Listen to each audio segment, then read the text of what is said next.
नमस्कार दोस्तों, आप सभी का फिर से स्वागत है आपके प्यारे से YouTube channel tuition tutorial by engineer Ashish Mishra में। यानी आपका स्वागत है बजरंग सीरीज में, जहां पर हम इम्पोर्टेंट डिस्कशन कर रहे हैं, इम्पोर्टेंट कॉन्सेप्ट को बात कर रहे हैं, लाइव इम्पोर्टेंट क्वेश्चंस की डिस्कशन कर रहे हैं। ठीक है, तो आज हम जो चैप्टर लेकर आए हैं वो चैप्टर है हमारा कोऑर्डिनेट जियोमेट्री।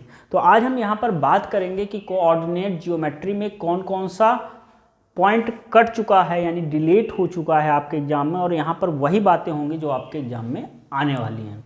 तो कोऑर्डिनेट ज्योमेट्री में आपका एनसीईआरटी में एक्सरसाइज नंबर 7.3 आपके चैप्टर से डिलीट हो चुका है। इस बार जो आपका एग्जाम होगा वहाँ पर डिलीट हो चुका है। 7.4 भी डिलीट हो चुका है, यानी एरिया ऑफ ट्राइंगल, और 7.4 हमारा ऑप्शनल है, तो ये डिलीट हो चुका है।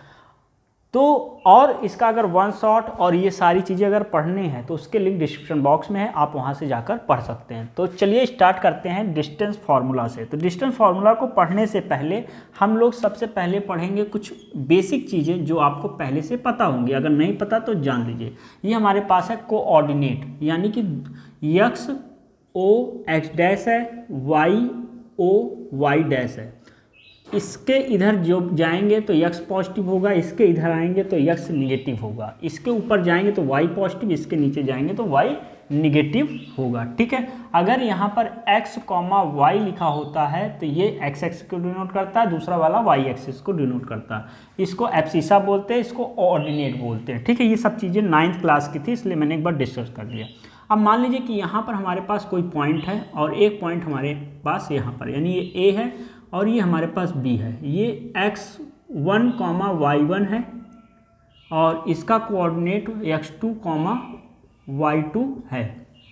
तो अगर हमें AB डिस्टेंस निकालनी है तो AB डिस्टेंस निकालनी है तो डिस्टेंस फार्मूला से निकालेंगे। अब डिस्टेंस फार्मूला होता क्या है, ये चीज़ हम आपको बता देते हैं। यहाँ पर distance formula AB = x2 minus x1 का whole square plus y2 minus y1 का होल स्क्वायर। ठीक है, तो इस तरह से हम निकाल सकते हैं, ये हमारा डिस्टेंस फार्मूला होता है। अगर हमको दो पॉइंट दिए गए हैं, उसके एक्सिस दिए गए हैं, यानी x1 y1 दिया है, x2 y2 दिया है, और उससे हमको डिस्टेंस फार्मूला अगर निकालना है भी तो √x2 माइनस x1 का whole square plus y2 minus y1 का होल स्क्वायर। अब अगर कहा जाए, अब यहीं पर अगर कहा जाए कि ये हमारे पास है, ठीक है, और जो ये ए बी पॉइंट है उसका ए पॉइंट ओरिजिन पे आकर, ये हमारा क्या होता है ओरिजिन में क्या होता है 0,0। तो ओरिजिन पे अगर ला दिए और यहाँ पर हमारा ए पॉइंट मान लीजिए रख दिए, या बी पॉइंट, यहाँ पर बी है तो बी ही रहने दो, बी अगर रख दिए और ये हमारा क्या है, जैसे कि यहाँ पर लिखा, सॉरी इसको पी मान लो, क्या मान लो, पी मान लो, तो x, y हो जाएगा और ये हमारा 0,0 हो जाएगा। तो उस केस में हमारा जो OP डिस्टेंस हो जाएगा, यहाँ पे क्या लिखा है, the distance of a point from the origin is given. अगर distance of a point from the origin से निकालेंगे तो OP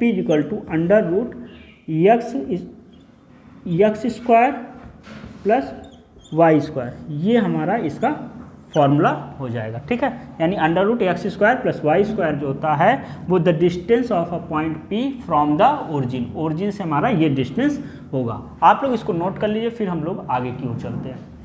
तो दोस्तों अब हम लोग चल रहे हैं सेक्शन फार्मूले को पढ़ने। सेक्शन फार्मूला क्या होता है कि देखिए इसमें दो तरह से डिवीजन होता है। देखिए ये हमारे पास A है और ये हमारे पास B है। यहाँ पर अगर हम कोई हमारे पास पॉइंट है जिसको हम मान लें P, ठीक है, ये हमारे पास कोऑर्डिनेट x1, y1 है और ये हमारे पास x2, y2 है, और ये हमारे पास x, y अगर है और ये m/n में डिवाइड है। तो यहाँ पर इंटरनल का पहले हम बता रहे हैं, इंटरनल डिवीजन का बता रहे हैं, क्या बता रहे हैं, इंटरनल डिवीजन का। तो उसमें अगर आपको x कोऑर्डिनेट फाइंड करना है तो x क्या होता है m, यानी ये इंटू ये mx2 plus nx1 divided by m plus n, ये हमारा आ गया x। ठीक है, इसी तरह y क्या होगा my2 plus ny1 divided by m plus n। ठीक है, ये चीज़ें हमारे पास आ चुकी है। अब यहीं पर अगर एक्सटर्नल की बात हो गई, यानी इसके बाहर कोई एक इमेजिनेशन हम कर लें डिवीजन हो रहा है, तो उस केस में हमारा x इक्वल टू हो जाएगा mx2 minus n(x1) divided by m minus n होता है। ठीक है, कोई दिक्कत, कोई परेशानी? और y इक्वल टू होगा my2 minus ny1 divided by m minus n होगा। ये दोनों हमारा किस लिए होता है? ये दोनों हमारा एक्सटर्नल डिवीजन के लिए होता है। क्या होता है? एक्सटर्नल डिवीजन के लिए होता है। अब उसके बाद mid point theorem. Mid point theorem में क्या होता है कि हमारे पास ये a है और ये हमारे पास b है, बीच में हमारे पास एक कोई पॉइंट उसी तरह p है।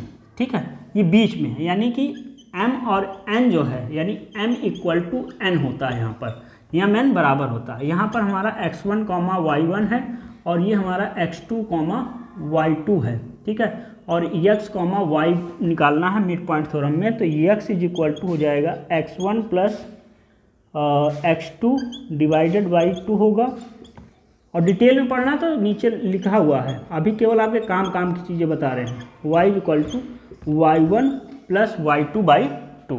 तो ये सारी चीज़ें हैं, यानी सेक्शन फार्मूला हमारा ये है, मिड पॉइंट थ्योरम ये है। ठीक है, इसके बाद हमारा जो टॉपिक आता है वो एरिया ऑफ ट्रायंगल आता है, जो कि इस बार आपके सिलेबस से डिलीट हो चुका है, इसलिए उसको नहीं पढ़ाएंगे। अगर पढ़ना है तो लिंक डिस्क्रिप्शन बॉक्स में है, 1 शॉर्ट वीडियो इसकी ऑलरेडी पड़ी हुई है, तो आप वहाँ से जाके, और इसका जो मेन कॉन्सेप्ट है वो भी नीचे डिस्क्रिप्शन बॉक्स में लगा दे रहे हैं। अगर आपके पास समय है तो आप उसको भी पढ़ सकते हैं। और इम्पॉर्टेंट क्वेश्चन के लिए आप लाइव सेशन में आइए, वहाँ पर हम आपको डिस्कशन आपका डिस्कशन करा रहे हैं। ठीक है, तो चलिए चलते हैं, मिलेंगे अगले चैप्टर में। तब तक के लिए धन्यवाद। जय हिंद, जय भारत।